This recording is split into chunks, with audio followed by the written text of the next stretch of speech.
Oke, halo semuanya, welcome back to William Martanto YouTube channel. Dan kali ini saya bikin vlog ini dengan perasaan yang senang banget karena akhirnya IHSG kita naik ya. Dan ini tanggal salah jam. Ini tanggal 23 November. Jadi ini vlog saya bikin tanggal 23 November. Kita akan update IHSG.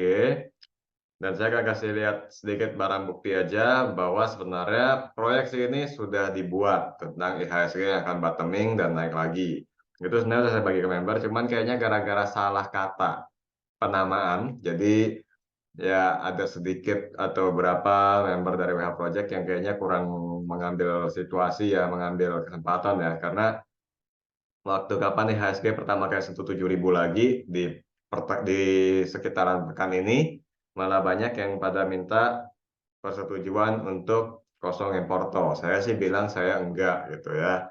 Jadi karena saya merasanya udah capek-capek bikin proyeksi, baru juga mau konfirmasi masa langsung dibuang barang. Lagi pula kalau proyeksi tersebut benar, kan sebenarnya kemungkinan nggak dapat barang bawah lagi. Nah kalau kita ingat-ingat, di bulan November 2023 ini, atau boleh kita bilang akhir tahun 2023 ini, market kita agak terkonsentrasi ya. Di HSG-nya itu geraknya dari saham-saham grupnya Barito doang. Saya nggak tahu saya salah sebut nggak dengan bilang grup Barito. Soalnya kalau mau ngikutin media kan dibilangnya saham-saham Prayogo Pangestu. Tapi saya sebutnya grup Barito mungkin lebih gampang aja buat saya. Jadi intinya kayak saham Brand, Cuan, DRPT, TPIA pun ikutan, itu naik semua gitu. Jadi karena market cap saya juga gede, IHSG kedongkrak, ketika mereka turun, IHSG juga turun. Apalagi nilai transaksinya tipis, big caps yang lain nggak gimana gerakin. Sehingga terkonsentrasi, itu kondisinya mirip-mirip kayak pas booming saham-saham bank digital, waktu Arto lagi naik. Itu orang-orang pada tradingnya tuh fokusnya situ-situ aja. Ketika market cap sahamnya jadi tinggi, waktu itu kan Arto ya, tinggi, ya jadi pengendali indeks untuk sementara, tapi ada awal ada akhir gitu. Dan saya ngomong ini bukan berarti saya mau bilang brand cuan workday akan jatuh dalam, enggak. Cuma maksud saya itu cuma contoh yang pernah terjadi mengenai saham-saham yang tadi kayak brand cuan dan lain-lain. Saya juga bilang ke member saya sih, walaupun saya pribadi menganggap resikonya tinggi untuk nguber, tapi kalau mereka mau swing trading pakai indikator simple moving average asalkan masih cocok, silahkan dilakukan gitu. Karena kalau memang marketnya digerakinnya itu doang, orang-orang juga transaksi di situ, kita ngotot beli saham evaluasinya murah atau secara teknikal lagi di main zone gitu-gitu kan buang waktu gitu. Kalau emang ada yang naik depan mata mau ikut silakan, yang penting tahu resiko. Itu saya selalu bilang gitu juga ke mereka. Jadi ya nggak tahu sih menang atau enggak, harusnya sih menang. Cuma saya apakah trading atau enggak, karena dari saya sih nggak ada trading plan-nya. Saya cuma bilang bahwa itu trend following bisa gitu. Nah, saya akan share screen sebuah produk, ya, produk dari WH Project yang mana ini sebenarnya hanya untuk member, tapi sudah nggak apa-apa lah saya buka aja. Ini adalah newsletter yang saya rilis di tanggal 2 November. Ya, jadi setiap bulan sebenarnya selalu kita bikin ini untuk member. Jadi kalau misalnya kayak bulan depan kan bulan Desember, saya juga akan rilis lagi. Tanggal sih nggak variatif, kadang tanggal awal bulan, kadang setelah minggu pertama, karena kan ngumpulin data. Fungsinya adalah mencari highlight dari market yang perlu dipersiapkan. Jadi kayak bisa bilang mentality member lah kita siapin dari situ supaya sebulan ke depan mereka udah tahu kira-kira nih cuacanya market gimana. Kalau hujan payungnya masih masih siapin berapa gitu misalnya kan. Nah, sini kita finding the bottom karena waktu itu Oktober kan marketnya apes banget ya. Terus pas November, saya juga sempat buka di salah satu vlog saya bahwa secara historical November itu bulan yang jelek buat IHSG. Ya kalau bicara siklus memang harusnya begitu, tapi ternyata kan enggak. Makanya kita selalu siapin awareness untuk dua arah. Dan itu penting, karena kalau kita cuma fokus satu arah doang, kalau gagal akan ada dua hal yang terjadi. Satu, kecewa. Dua, Kalau kalau salahnya cuma miss-nya naik, ya Anda nggak hilang duit, tapi juga nggak nambah. Tapi kalau proyeksinya naik, miss, lalu turun, ya cut loss gitu kan. Oke, ini pembukaannya. Jadi saya selalu ingetin bahwa keputusan beli sesuai keluarga masing-masing dan untuk update-nya selalu kita fokus pada screener. Jadi saya tuh kalau kasih proyeksi, saya sangat menolak untuk membuat satu sumber jadi pegangan selamanya. Kita selalu butuh update. Dalam hal ini kami punya screener Samsul, ya itu kerja tiap hari. Jadi untuk melihat apakah proyeksi 1 bulan itu berjalan atau tidak dan saham-saham incarannya benar diakumulasi atau enggak. Nah, ini biasa numpang eksis website, Instagram dan lain-lain. Jadi buat mereka yang mau berbagi atau mau saling follow gitu ya. Nah, ini view IHSG-nya waktu itu sektor yang terakumulasi properti, telkom, healthcare dan teknologi. Jadi dari 2 November saat saya rilis newsletter ini saya udah kasih tahu teknologi itu ada, ya, ada akumulasinya. Yang terdistribusinya itu finance sama mining. Ya, kalau Anda lihat finance-nya waktu itu lumayan banyak ya, bankingnya agak turun ya di awal bulan, lalu mining, ya batu baranya sama minyak. Khususnya minyak sih sebenarnya, karena saya juga gak nyangka waktu itu orang bilang ada perang, harga minyak naik. Ya memang sih waktu yang Rusia gitu kan memang naik minyaknya, tapi ternyata yang ini kagak. Jadi saya begitu ya, oh screener juga nggak bisa di-tag, ya udah itu tuh pas saya cek manual, oh distribusi. Oke lah, saya anggap member perlu tahu. Saya kan selalu bilang ke member, mau ikut info dari luar, mau nyari info lagi dari luar, terserah. Karena info dari saya biasanya memang nggak lengkap. Saya kan nggak gimana ya, saya jadi narsum untuk berita, tapi saya nggak menggunakan berita untuk merekomendasi. Jadi saya kasih data ini sebagai pelengkap. Mereka misalnya dapat info dari luar, dari saya adalah penyajian data sesuai di lapangan. Gitu. Penggeraknya perpindahan arus dana ke obligasi dan aset safe haven. Kita tahu goldnya naik ya. Terus antisipasi pilpres juga udah biasa karena marketnya emang setahun sebelum pilpres itu cenderung stagnan, after pilpresnya baru naik. Terus pelemahan kurs, tapi ini efek yang nggak signifikan sebenarnya. Cuman dari dulu emang rupiah melemah itu kan jadi kambing hitamnya IHSG kalau turunnya dalam kan. Ibaratnya udah alasan terakhir lah kalau orang bilang IHSG kenapa ya udah buka kurs aja langsung.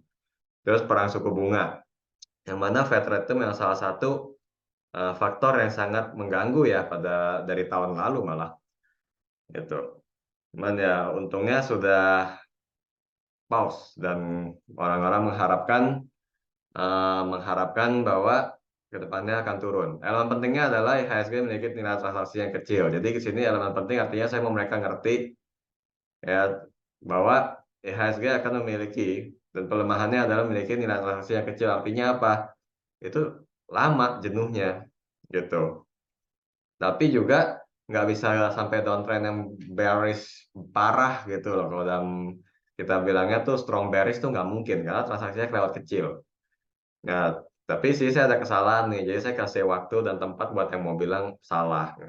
Karena prediksi bottoming saya itu ya sebenarnya sini nggak terlalu meleset. Cuman kesalahan saya adalah saya mengotot pada level 6558 yang mana kan nggak tercapai kan. IHSG cuma sampai 6600 sekian. Dan saya membuat target 6970 berdasarkan indikator Ganfeng, yang mana kalau nanti kita buka chart, IHSG itu tutup di level 7004. Ya, kalau seperti saya bilang tadi, kalau miss-nya naik ke atas sih nggak masalah, nggak malu-malu amat. Tapi kalau miss-nya turun, ya itu yang paling malu. Tapi jadi dari sini saya cukup pede ya, karena akhirnya saya sudah dapat cara time forecast.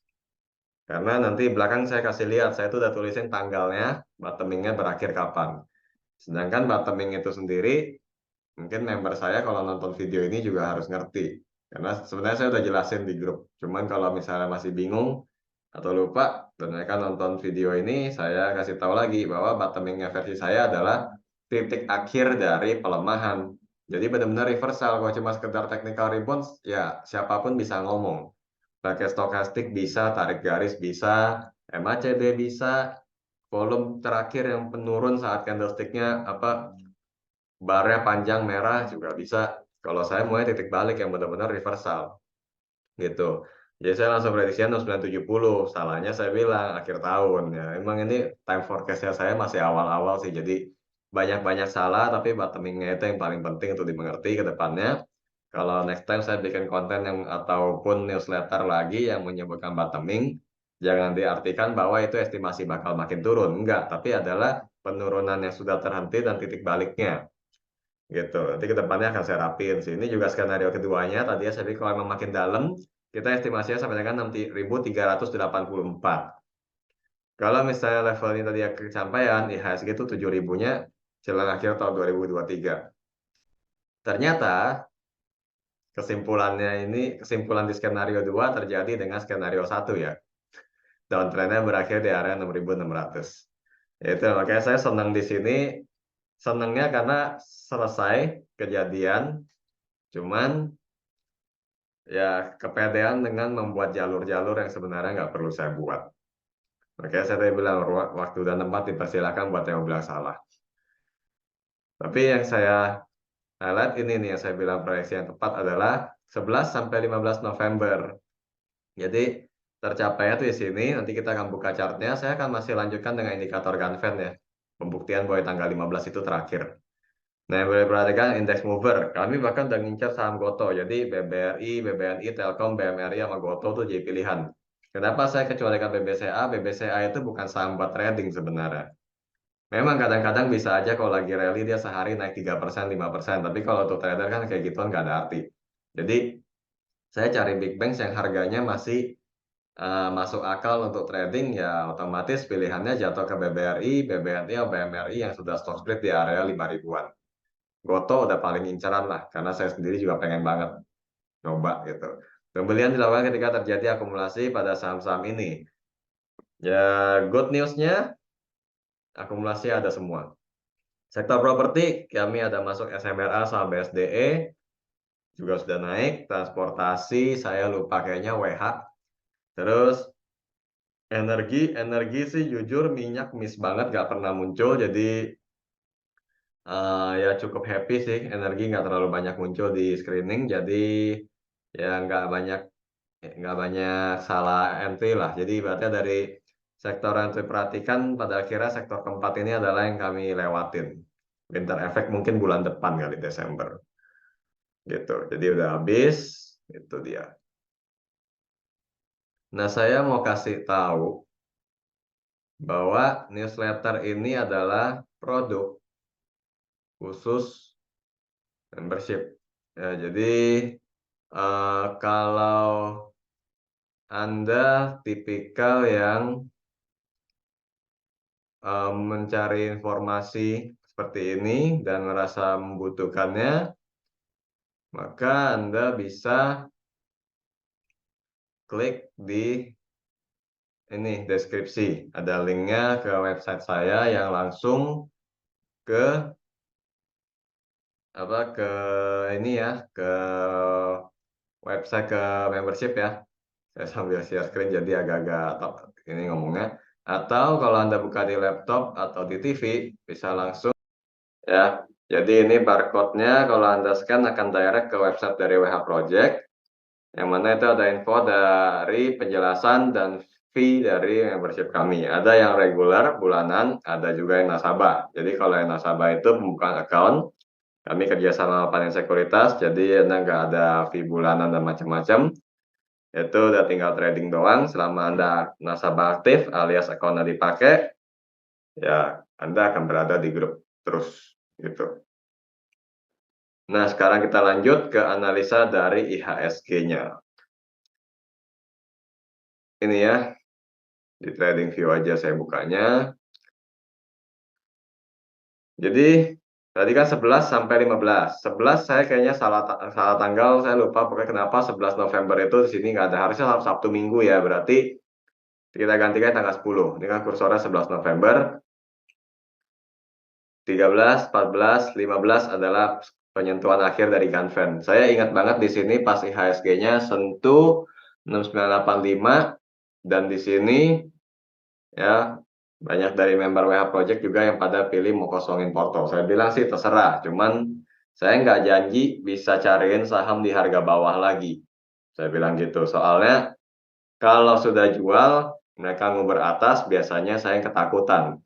Soalnya saya bilang, saya nggak akan pernah mau ngajakin nguber atas kalau nggak terpaksa, gitu. Karena saya tahu resikonya tinggi. Kalau tahu-tahu malah nyangkut, Well, dalam hal leadership, apapun yang terjadi, si ketua yang paling pertama disalahin. Dan dalam hal ini kan karena grup saya, otomatis saya yang paling resiko di situ. Jadi sini kalau berdasarkan Ganfeng, IHSG itu udah nggak ada downtrend lagi ya. Dan soal bottoming tadi, yang benar tuh sebenarnya kalau mau bilang bottom ya 1 November kan terakhir habis itu naik. Nah sekarang ke depannya kita kira-kira akan melihat IHSG seperti apa. Saya cuma menghitung 2 kondisi ya. Pertama, ini ada gap nih IHSG di 6886. Kalau 6886 ini misalnya nih IHSG koreksi sampai tutup gap doang, itu nggak jadi masalah, karena itu kesempatan mungkin terakhir beli bawah, beli saham-saham apapun yang Anda mau di harga bawah, Desember kita mungkin bisa lihat window dressing. Tapi window dressing juga saya akan selalu ingetin, nggak selalu kelihatan dari IHSG. Kadang-kadang dari saham second liner yang nggak ada bobotnya ke IHSG juga bisa terjadi, gitu. Either way, kalau kita fokus ke IHSG-nya, Anda perlu perhatiin di level 6886 ini. Kalau misalnya bisa bertahan, ya sangat bagus. Tapi kalau misalnya nggak bisa bertahan, gimana? Anda mungkin harus perhatikan support barunya, yang mana kemungkinan jatuhnya di 6840-an, sekitaran sini.